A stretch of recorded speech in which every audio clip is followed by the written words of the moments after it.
am Kare Multa, and today I will going to discuss the 9 classification of dangerous goods. These are materials that can cause harm to people properly, or the environment if not handled properly. So let's start. 1. Explosive. Mao ni mga butang nga dali mubuto or masunog, like fireworks or dynamite. We must store them carefully away from heat. Number 2. Gases like LPG, oxygen, or propane. They are stored under pressure, and if damaged they can explode or cause fire. Number 3. Flammable liquids such as gasoline, alcohol, or paint. This liquid can easily catch fire even at normal temperature. Number 4. Flammable liquids.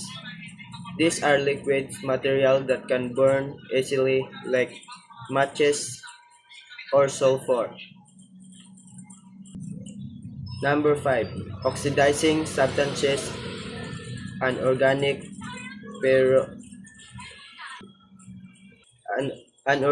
peroxides.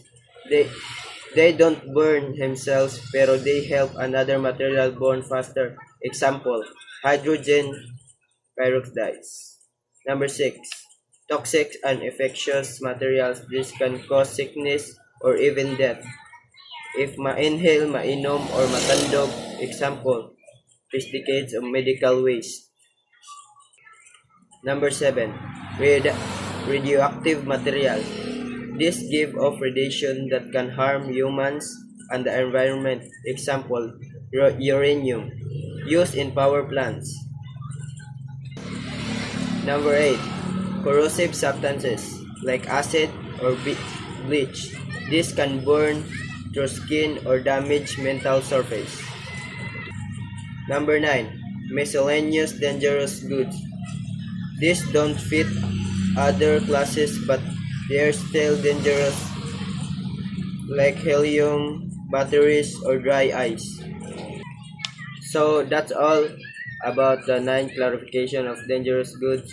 Each class has its own danger. That's why we must handle and transport them properly. Thank you for watching.